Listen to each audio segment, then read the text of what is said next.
Meu nome é Ana Carolina e hoje eu vou apresentar para vocês a palestra intitulada A Política Ambiental Brasileira Relacionada às Mudanças Climáticas. Aqui está um breve sumário sobre o que a gente vai tratar hoje. A gente vai fazer uma breve contextualização sobre o licenciamento ambiental no Brasil. Depois vamos falar um pouco sobre o histórico da política ambiental brasileira. Depois sobre o novo projeto de lei que foi aprovado na Câmara dos Deputados. E depois sobre as consequências desse projeto para a política ambiental brasileira e para o cenário de mudanças climáticas. Primeiro, uma breve contextualização, né? Licenciamento ambiental. O que é o licenciamento ambiental? Segundo a definição do IBAMA, ele é um instrumento da Política Nacional do Meio Ambiente e o seu objetivo é compatibilizar o desenvolvimento econômico e social com um meio ambiente ecologicamente equilibrado, ou seja, é uma ferramenta que conduz as intervenções humanas sob uma perspectiva sustentável, por meio da emissão de licenças que permitem ou impedem a realização de atividades potencialmente poluidoras sobre o meio ambiente, para proteger os biomas e os ecossistemas. Todo mundo sabe, né, que o Brasil tem uma biodiversidade muito representativa no mundo, e por isso nós deveríamos ser um dos países líderes em políticas de mitigação climática. Mas, infelizmente, não é isso que acontece. O país ele se afasta cada vez mais das políticas de combate às mudanças climáticas globais e de acordos internacionais do clima que foram assinados em governos anteriores. Fazendo uma breve contextualização sobre a história, sobre o histórico da política ambiental brasileira, né? A preservação ambiental e toda essa política de cuidado com o ambiente, ela começou a ser pensada na década de 30, que foi a época da expansão agrícola e também do aumento do desmatamento. E com isso foi necessário a criação de um Código Florestal Brasileiro para a preservação. Nessa época, muitos parques foram criados, né, como o Parque da Serra dos Órgãos, Itatiaia, e tudo isso pensando em cuidar do meio ambiente. Entre as décadas de 30 e 60, houve uma estagnação dessa política por causa do contexto político da época. Era a época do governo JK e pensava-se muito em integrar o país, ligar as regiões do Brasil, a construção de muitas rodovias, e com isso a política ambiental ela foi sendo deixada de lado. Então, na década de 60, passava-se a pensar novamente sobre a criação de normas para cuidar do meio ambiente, né? E na década de 60 teve a criação do novo Código Florestal Brasileiro, e esse código ele deu origem às APPs, que são as áreas de proteção permanente, e também esse código também começou a regular mais o uso do solo e responsabilizar mais as pessoas que usam esse solo inadequadamente. Então, na década de 70, a gente tem um grande marco, que é a Conferência de Estocolmo. Ela aconteceu em âmbito global, e com isso o país ele começa a pensar numa ideia de sustentabilidade mais global, mais voltada para mudanças climáticas, e não só regional. Nesse período a gente também tem a criação do SEMA, que é a Secretaria Especial do Meio Ambiente, e ela pensa em preservar o meio ambiente e na manutenção dos recursos naturais, e na criação também de estratégias de cuidado com o meio ambiente. Já na década de 80 a gente tem um grande marco, que foi a criação da Constituição de 88, e um processo de redemocratização do país. Essa Constituição ela cria leis ambientais bem mais consistentes e mais amplas. E com isso a gente também tem a criação do IBAMA e de outros conselhos, que visam ampliar esse cuidado com o meio ambiente também.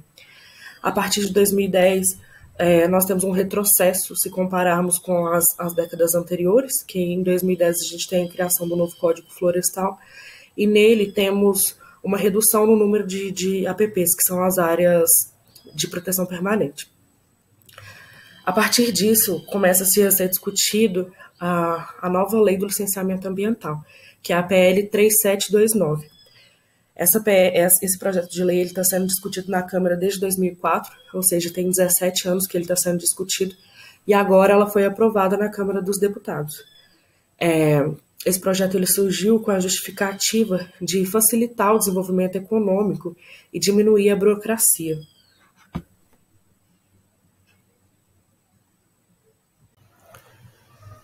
Ou seja, essa justificativa desse projeto parte da premissa que o processo de licenciamento ele é muito lento e para facilitar a aprovação das licenças, então eles praticamente eliminam esse processo. E uma série de obras, uma série de empreendimentos não precisarão necessariamente de uma licença. Então, essas são as obras e os empreendimentos descritos no projeto de lei que terão suas licenças flexibilizadas.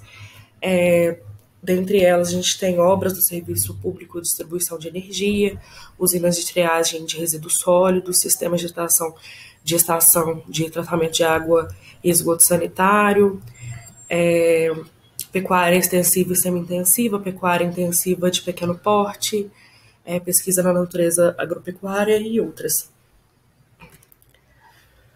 Sobre as licenças ambientais atuais necessárias para a construção de um empreendimento, a gente tem três, porque o licenciamento atual é um licenciamento trifásico. E sobre as licenças, a gente tem primeiro a licença prévia, que ela aprova a viabilidade ambiental do empreendimento, mas não autoriza o início das obras. Depois dela, a gente tem a licença de instalação, que autoriza o início das obras, e também a licença de operação, que autoriza o funcionamento do empreendimento depois que a obra já está pronta. E ela só pode ser liberada depois que a LP e a LI são autorizadas. Também a LI ela só é liberada depois que a LP também está autorizada. E nesse novo projeto de lei, a gente tem um licenciamento simplificado, sabe? Um processo bifásico, no qual o pedido de licença ele pode ser feito através de uma aglutinação de duas licenças. Por exemplo, a LP pode ser aglutinada com a LI ou a LP com a LO. E a gente também tem um licenciamento em fase única, no qual, como diz o próprio texto do projeto, a autoridade licenciadora deve definir o escopo do estudo. E também temos a proposta da LAC, que é a licença por adesão de compromisso, que é a mais criticada por ambientalistas, que é um documento criado pelo próprio requerente do empreendimento e ela facilita a autodeclaração na maioria dos empreendimentos. E na prática, significa que a nova lei permitiria apenas um certificado feito pelo próprio empreendedor, sem precisar da consultoria de um especialista na área ambiental. Assim, os projetos de desenvolvimento em grande escala serão aprovados independente dos seus custos ambientais. E a gente tem as consequências caso esse projeto seja aprovado, né? A gente tem o Brasil se afastando cada vez mais das agências de combate às mudanças climáticas internacionais e toda essa flexibilização incentiva a construção de novos empreendimentos em áreas protegidas. E essa nova lei também favorece a expansão da pecuária aproxima o Brasil de um ciclo perigoso contra a conservação das florestas. Essa lei também pode aumentar o desmatamento na Amazônia, e a gente sabe que o desmatamento na Amazônia contribui de forma muito significativa para a intensificação do efeito estufa, né? Tanto pela liberação do carbono da biomassa das florestas, tanto quanto a liberação do carbono do solo.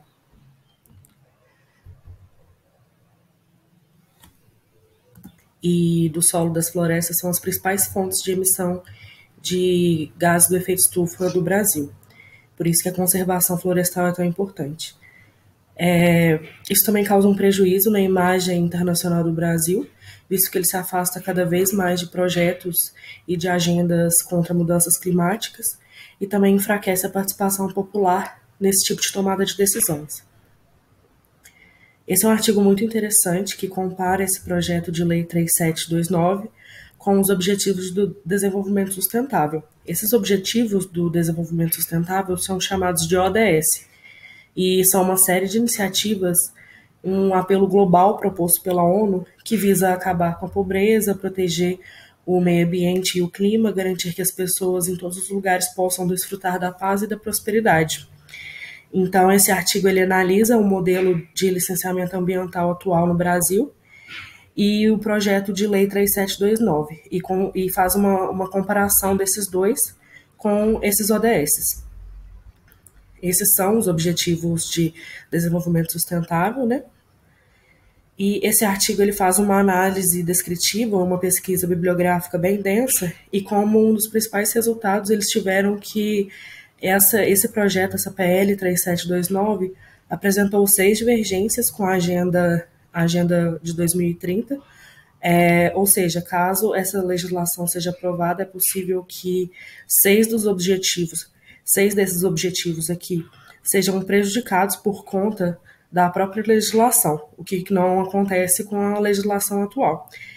E, embora seja admitido que o modelo atual necessite de uma revisão, ele ainda é a melhor versão, quando considerado com as proposições estabelecidas pelo ODS e na Agenda de 2030. Então, essa proposta, a proposta de alteração acaba por não apresentar efetividade no alcance dessas metas, né? E é basicamente isso, pessoal. Para finalizar, o que podemos fazer? Eu acho que nós, não só como profissionais ou futuros profissionais da área ambiental, mas também como cidadãos, o nosso papel nisso tudo é principalmente usar fontes de informações confiáveis, né, principalmente no cenário atual que a gente está sobre fake news, e também usar as redes sociais para compartilhar tudo sobre isso, sobre tudo que está acontecendo, mesmo a gente sabendo que essas questões ambientais não têm muito peso nas propostas de governo, né? Mas é uma coisa que deveria mudar. Essas são as referências que eu utilizei para fazer o trabalho, para fazer a apresentação. Se alguém tiver interesse em alguma delas, muito obrigada pela atenção de vocês. Esse é o meu contato, caso vocês tenham dúvidas, sugestões ou críticas, e muito obrigada.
Boa noite a todos.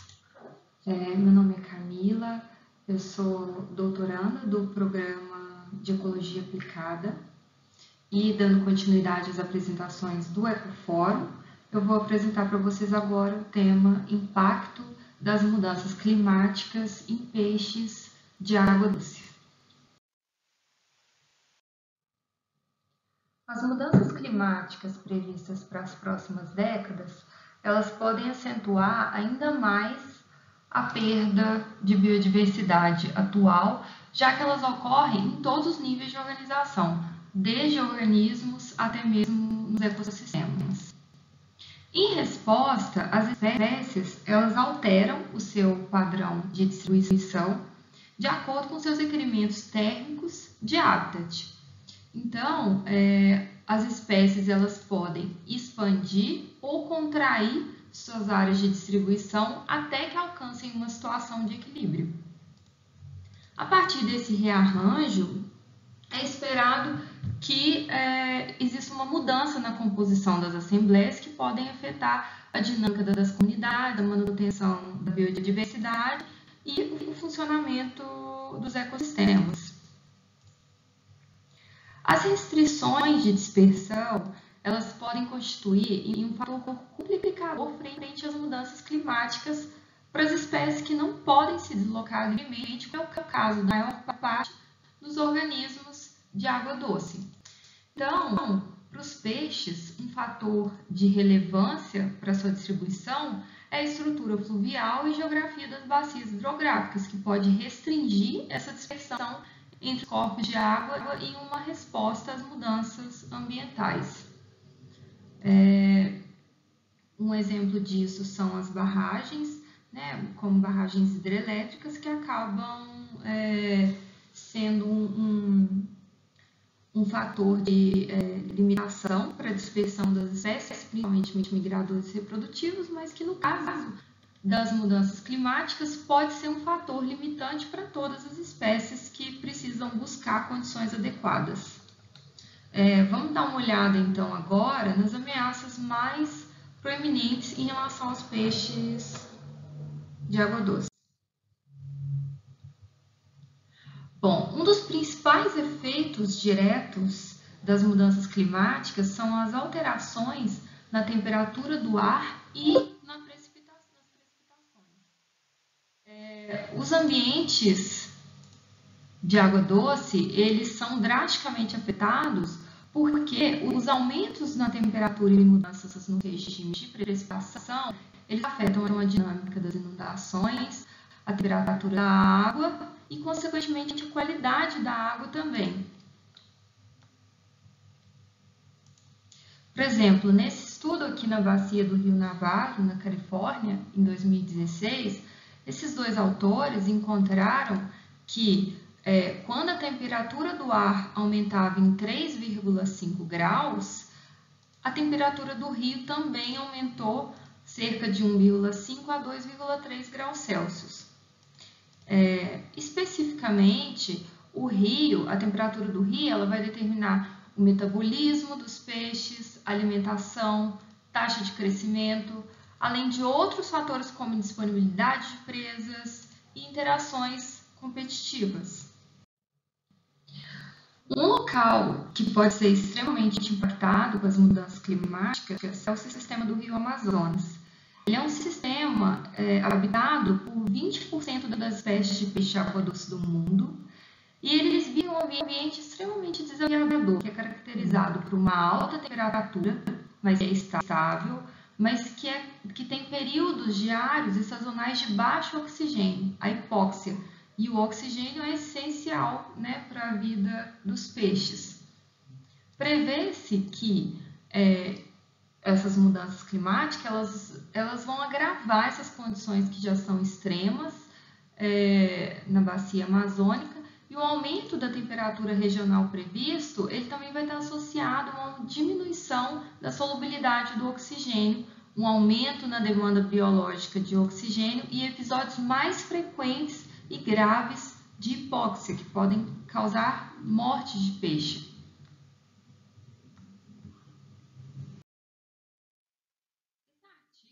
Esse artigo foi publicado na Aristotle, ele teve como objetivo avaliar e identificar trechos de riachos em uma grande região dos Estados Unidos que são mais suscetíveis a mudanças climáticas, com base nas respostas de várias espécies de peixe. Então, ele dividiu esses riachos aqui em classes, de acordo com variação de precipitação e temperatura. E aí, ele encontrou mudanças potenciais nos hábitats térmicos e hidrológicos, mas também significaram mudanças nos grupos de peixe. Então, ele viu aqui que essa aqui é a situação atual, e aí ele viu aqui que algumas regiões, ao longo do tempo que ele foi simulando, para 2040, 2060 e 2090, algumas regiões foram se tornando mais quentes, e essas regiões mais quentes foram ficando maiores. Outras regiões tiveram uma precipitação aumentada, que é esse roxinho aqui. Outras regiões ficaram mais úmidas e outras regiões tiveram uma precipitação diminuída. Então, assim, foi uma série de alterações que ele encontrou nesses riachos que podem causar problemas, né, ao longo do tempo. Então, o que acontece? Essas mudanças, elas fazem com que esses ambientes aqui no futuro já não consigam suportar a mesma composição de ictiofauna que é encontrada atualmente.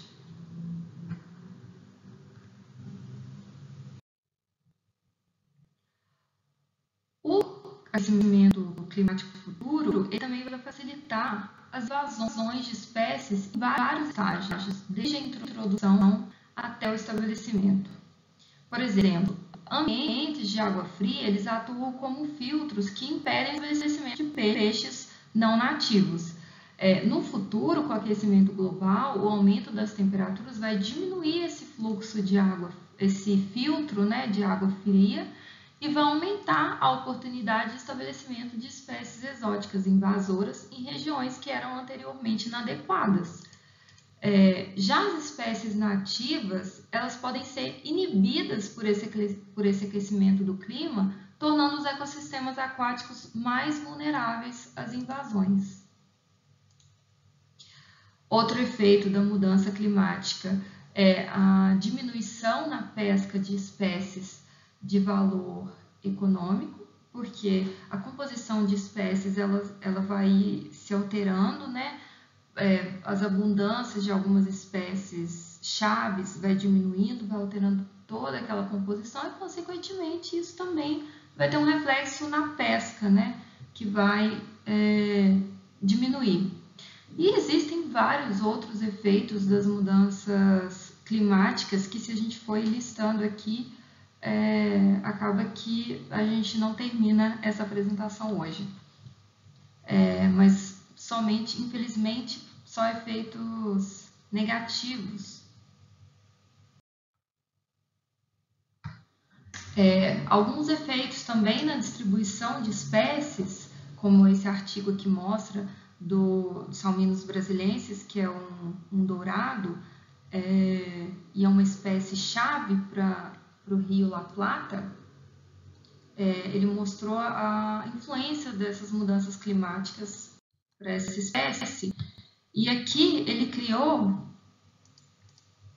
diferentes cenários de acordo com a emissão de carbono. Um otimista moderado, pessimista moderado e um outro pessimista. Essa é a distribuição atual da espécie no Rio La Plata, e aí ele fez a modelagem para o que vai acontecer em 2050 e 2080. E a gente vê aqui o seguinte: atualmente, esses locais vermelhinhos são os locais mais apropriados para essa espécie, enquanto esses locais aqui azuis são os considerados ruins para a espécie.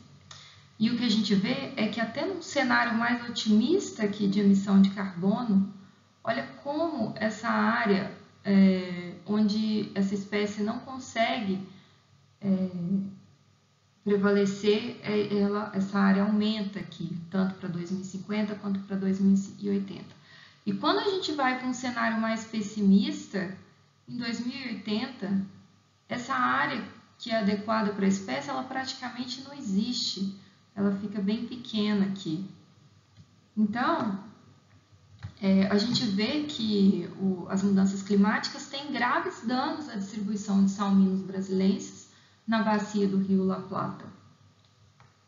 E como ela é uma espécie-chave, isso pode alterar toda a organização das assembleias, né, das comunidades aquáticas, por ela ser uma espécie-chave, e com isso, aquele ecossistema. Para finalizar, então, esse estudo de tese que ainda não foi publicado, ele foi realizado com modelagem para prever a riqueza na bacia Paraná-Paraguai, englobando aqui tanto, né, a área do Brasil, Bolívia, Chile, Paraguai, Argentina, Uruguai, que mostra a localização da bacia. E aqui mostra a riqueza atual de espécies. E as predições geradas para 2050, 2080, aqui num cenário mais otimista de emissão de carbono e aqui um cenário mais pessimista.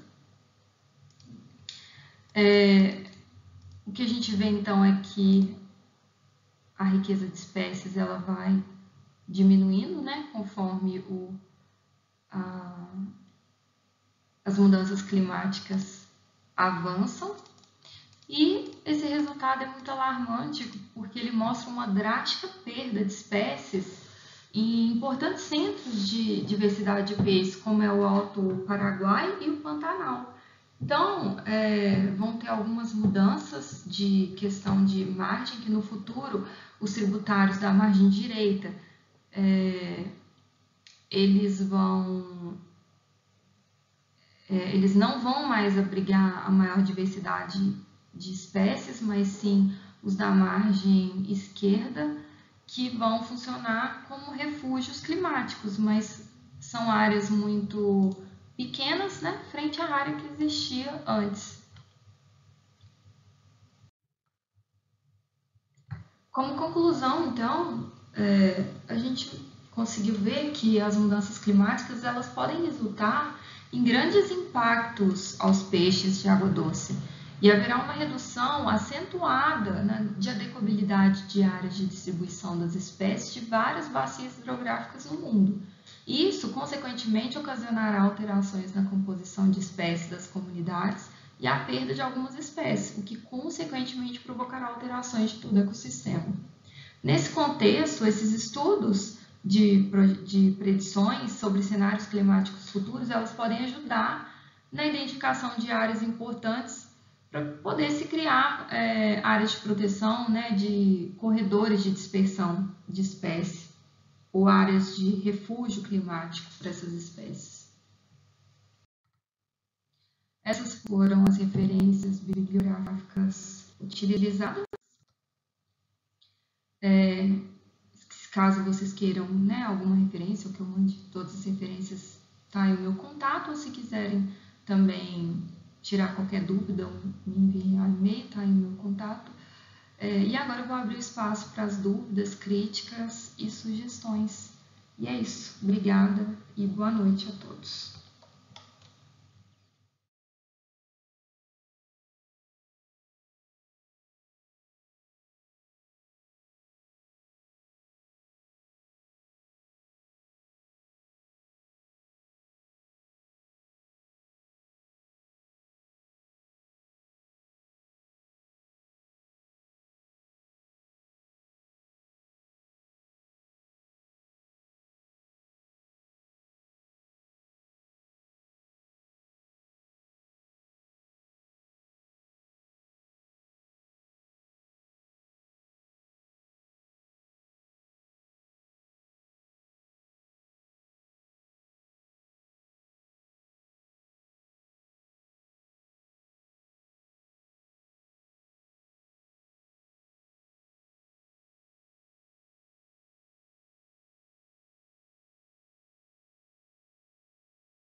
Boa noite. Na noite de hoje eu vou apresentar a palestra intitulada Análise do Contexto de Mudanças Climáticas no Ecoporto de 2021. Quando a gente fala de mudanças climáticas, a gente vai relacionar o efeito estufa com o aquecimento global, né? Então, o efeito estufa corresponde a esse aumento de emissão de gases poluentes na atmosfera que vão habilitar o fenômeno natural que já é existente, né, que é o próprio efeito estufa, mas ele vai potencializar esse fenômeno natural que é responsável, inclusive, pela manutenção da Terra. Então, o problema não é o efeito estufa em si, e sim o agravamento dele. O efeito estufa está relacionado com o aquecimento global, que é o aumento da temperatura média dos oceanos e da área de ar próxima à superfície da Terra, e que tem consequências na vida e na sobrevivência dos organismos que habitam. Isso se deve principalmente à emissão desses gases, em especial à emissão de dióxido de carbono na atmosfera. As principais atividades humanas que causam o aquecimento global são a queima de combustíveis fósseis, atividades industriais e de transporte, a poluição do uso do solo, agropecuária, descarte de resíduos sólidos e também desmatamento. O problema é que o clima é um fator determinante para a distribuição de várias espécies de seres vivos no planeta. Então, evolutivamente, cada espécie desenvolveu características que são específicas para a sua sobrevivência, de acordo com a área da sua distribuição. E isso, somado com as ameaças antrópicas que já são existentes à biodiversidade, pode levar ao risco de extinção de inúmeras espécies. Então, para continuar a existir, essas espécies elas devem se adaptar ou migrar para locais em que as condições climáticas ainda estão adequadas ou que se tornem mais adequadas para a sua existência. Dentro do contexto do Brasil, a gente pode falar da Mata Atlântica, por exemplo, que o desmatamento pode ter uma repercussão imediata, segundo alguns estudos, principalmente relacionada à riqueza e à distribuição de espécies de aves, o que torna ainda mais grave quando é combinado com outros impactos, né? Com impactos relacionados ao próprio bioma e impactos relacionados às mudanças de condições climáticas que já estão em curso e que já conseguem ver as consequências. Então, com isso, os estudos prevêem uma diminuição de quase 50% na distribuição geográfica de algumas aves endêmicas e ameaçadas.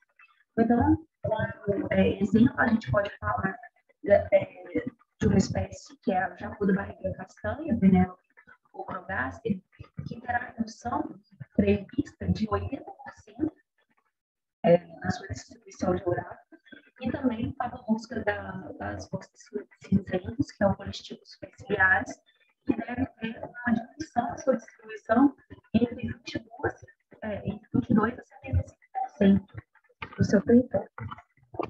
Então, separamos artigos que relacionam os impactos das mudanças climáticas à distribuição dessas espécies de aves. Então, esse impacto, esse artigo, publicado no Journal of Biology, eles avaliaram os impactos do desmatamento na redução de área potencialmente ocupada pelo nicho de algumas aves da Mata Atlântica, como forma de avaliar formas para a conservação da diversidade de espécies de aves dessa região, e comparar as condições ambientais do bioma Mata Atlântica em relação às mudanças em função das atividades de desmatamento que ocorrem na região. E como isso pode acontecer em relação às mudanças climáticas futuras. E a novidade que esse estudo traz é o exame das consequências de ambos, tanto do desmatamento quando ele está associado às mudanças climáticas futuras, né? e associado também aos nichos ocupados pelas aves.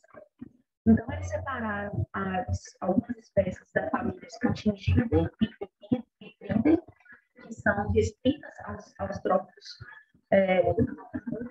Eles selecionaram 12 espécies de cotingídeo e 9 de piperídeo, que são espécies que ocorrem em florestas atlânticas do leste do Brasil.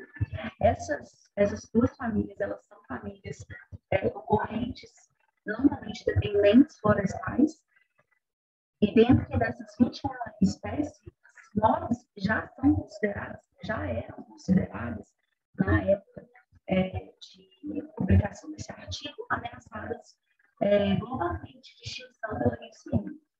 Então, foram utilizadas, além dessas espécies, algumas variáveis climáticas relacionadas à precipitação, temperatura e sazonalidade, e projetados 3 cenários climáticos para 2050, para observar como seriam distribuídos esses bichos dessas espécies.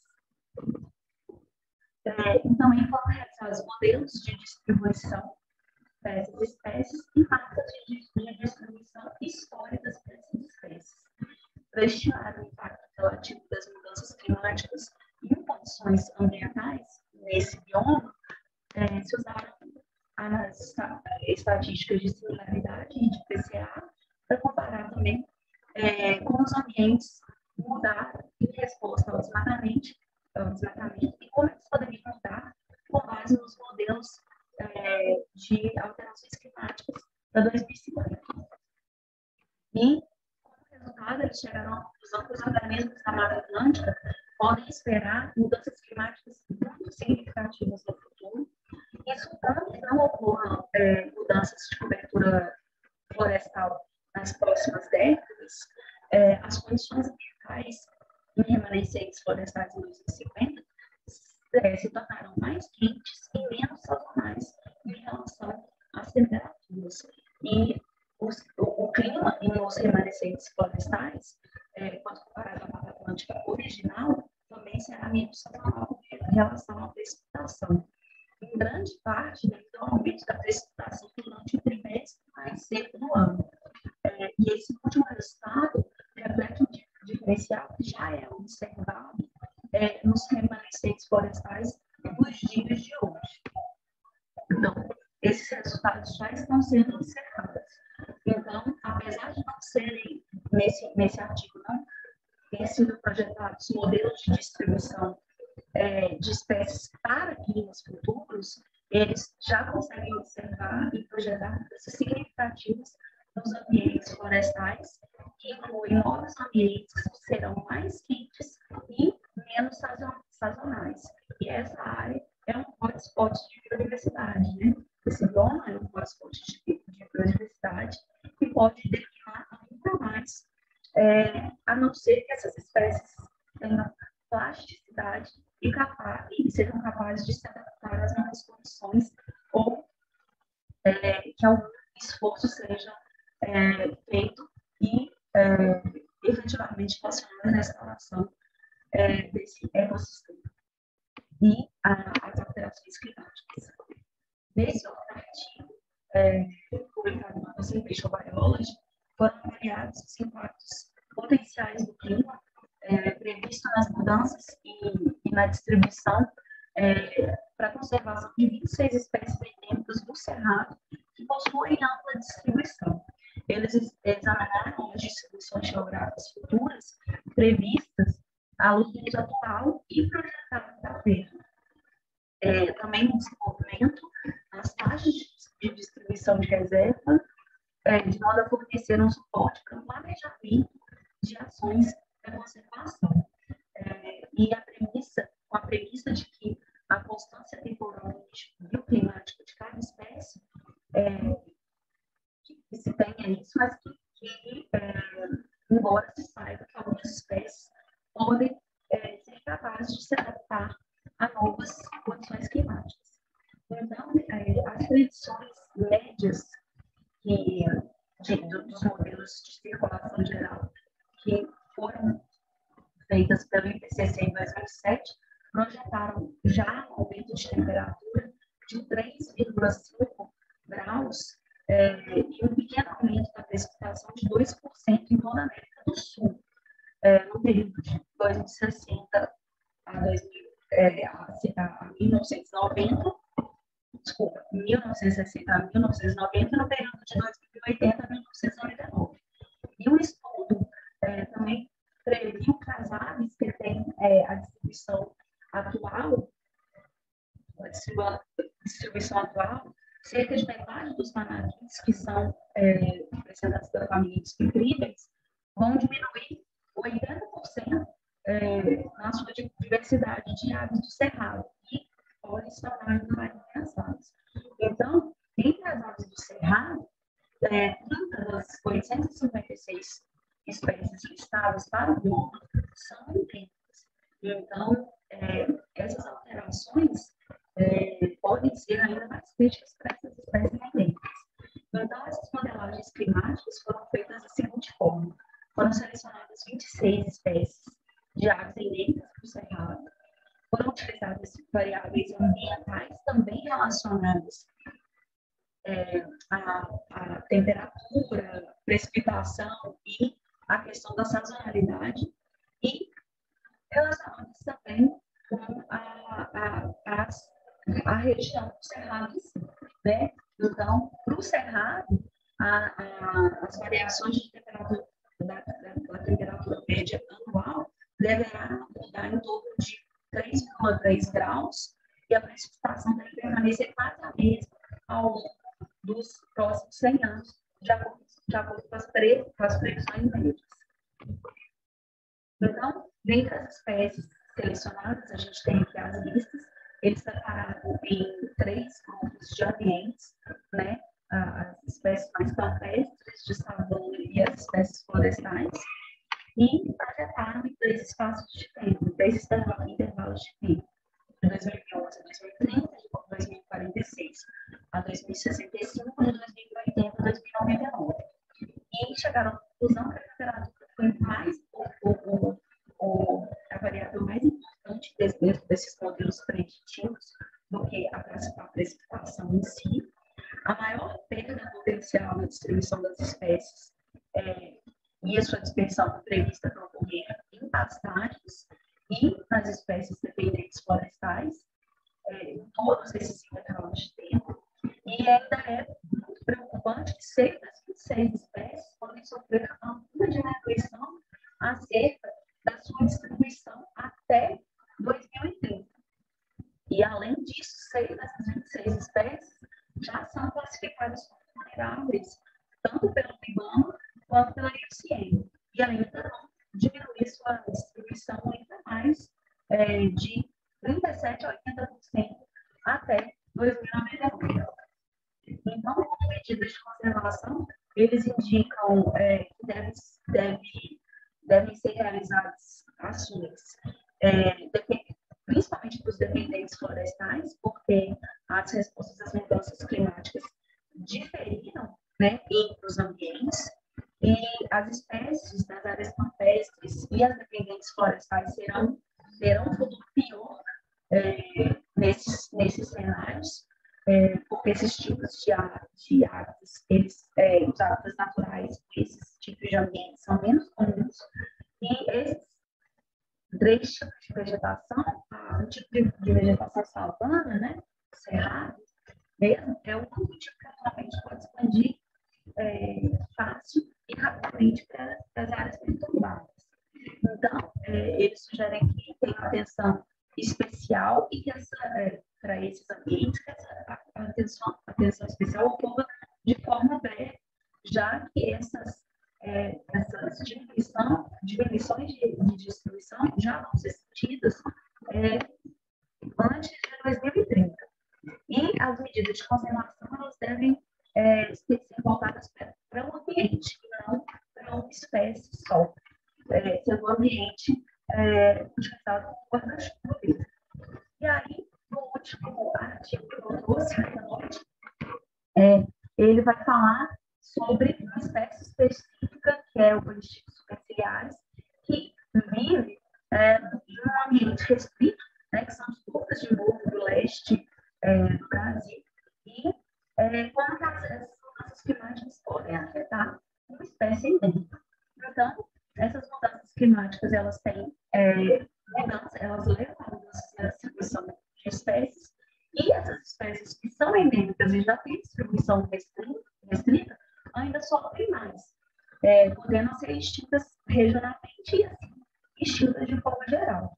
Então, os topos de montanha do leste brasileiro abrigam espécies com capacidade limitada de se ajustar às mudanças do ambiente, quanto mais a mudanças climáticas. Então, aqui estão os tipos superciliares e aqui só salientando que as montanhas do leste brasileiro ainda estão entre dois hotspots mundiais, que é o Cerrado e o Atlântico. Então, eles fizeram uma distribuição projetada em cenários futuros para essa espécie, e as mudanças climáticas podem ser um fator importante para o alcance da redução de diversas espécies. Então, mesmo com a extinção das atividades antrópicas impactantes, como, por exemplo, o desmatamento, os resultados desses estudos previam uma diminuição de 38% a 77% na distribuição atual de algumas espécies. E o centro de distribuição dessas espécies extintas mostrou uma mudança latitudinal gradual no sudoeste e também apresentou uma mudança altitudinal. Então, esses resultados mostram que essa espécie responde de forma semelhante a outras espécies montanas que tendem a ocupar áreas mais altas e ou promover, se mover para latitudes mais altas com o aumento da temperatura. Então, aqui, nesses gráficos, a gente consegue ver com essas setas, né, como que tem esse deslocamento dos centros de distribuição dessas espécies nos cenários para 2020, 2050 e 2080, respectivamente, né? E o cenário atual de distribuição dessas espécies. A gente consegue observar esse deslocamento pelas setas pretas. O problema é que a resposta dessa espécie para as mudanças climáticas futuras dependerão da disponibilidade dos ambientes arbustivos, onde eles se alimentam e nidificam, e também da resposta da vegetação arbustiva às mudanças climáticas, e também a capacidade dessa espécie de se adaptar às novas condições ambientais. E a região onde essa espécie ela vive e permaneceu constante e permanece constante nos períodos de projeção para o futuro, é uma área onde está localizado o quadrilátero terrícola, que é uma região onde amplamente se tem o impacto da mineração e que tem mais de 50 minas a céu aberto, né? E ainda em atividade. Então, a projeção para o futuro para essa espécie continuar sobrevivendo não são boas. Quando a gente vê as previsões tanto para os biomas quanto para espécies específicas, a gente consegue observar que a sobrevivência dessas espécies e dos biomas, elas ficam muito mais a cargo das espécies conseguirem se adaptar e das ações que nós conseguimos fazer para minimizar esses impactos.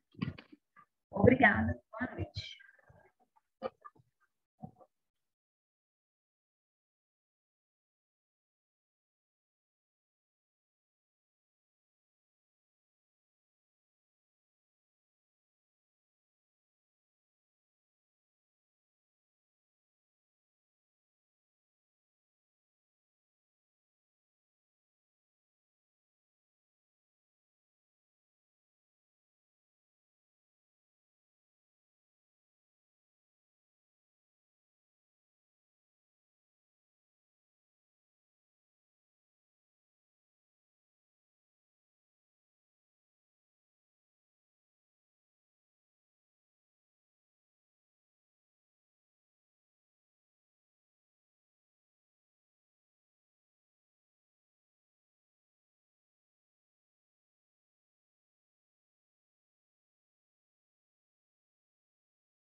Olá pessoal, espero que estejam bem. Eu sou o Ícaro, docente de doutorado do programa de pós-graduação em Ecologia Aplicada na Universidade Federal de Lavras e vou estar conversando um pouco hoje com vocês sobre as interações entre as mudanças climáticas e as mudanças nos usos do solo e seus impactos na biodiversidade.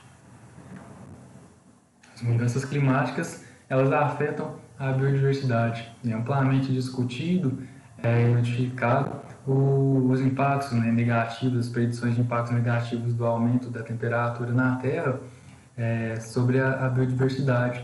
Mas, além disso, a gente tem outros tipos de impacto na vida na Terra. Por exemplo, as mudanças no uso do solo, mudanças na cobertura do solo. Eu trouxe como exemplo aqui o bioma cerrado, que é originalmente composto por savanas, áreas de floresta, áreas de campos, e que estão tendo essas áreas convertidas para uso antrópico, por exemplo, agricultura, pecuária, mineração, urbanização e diversos outros tipos de usos do solo. E a gente pode então falar que as mudanças climáticas afetam a biodiversidade e que as mudanças no uso do solo também afetam a biodiversidade. Só que esses impactos eles não são isolados, então a gente está no planeta, então que essas coisas atuam no mesmo tempo, não tem como isolar na natureza as mudanças climáticas das mudanças nos usos do solo, então acaba sendo um efeito em conjunto na biodiversidade. Mas antes disso, elas também têm uma influência entre si. O clima, por exemplo, influencia na vegetação. Se a gente olhar aqui nesse mapa e traçar uma linha imaginária do Equador, a gente vê que em áreas de alta precipitação e alta temperatura tende a ter maiores florestas, abrigar mais florestas tropicais. Então, se o clima influencia na vegetação natural, ele também acaba influenciando na vegetação de cultivo, né, na produção de alimento, e isso influencia nos usos do solo. Além disso, as mudanças climáticas é uma das grandes preocupações da humanidade e influenciam em decisões políticas, por exemplo, na proteção de florestas e alguns biomas para sequestro de carbono.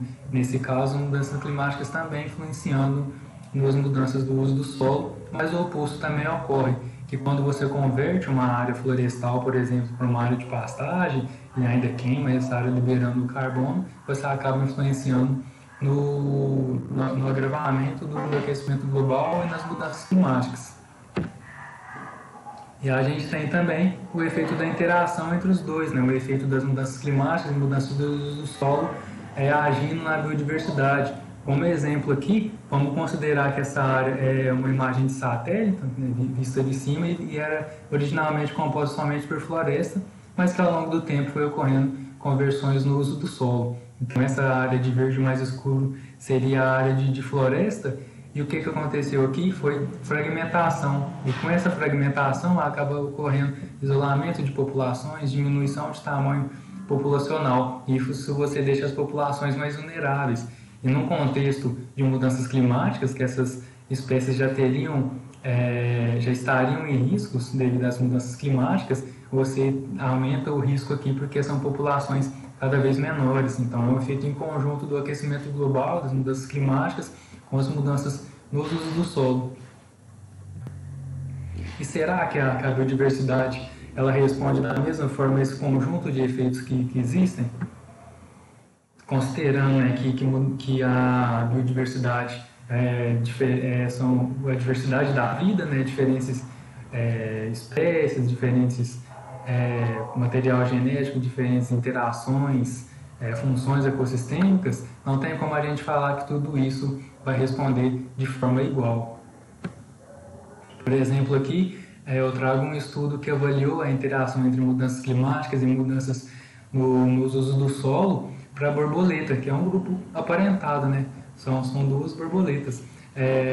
Viu que a espécie que era menos móvel, mais especialista, menos móvel é uma espécie mais restrita a um local, que não chega a migrar tanto, por exemplo, ela teve uma perda de 28% nas predições dos modelos.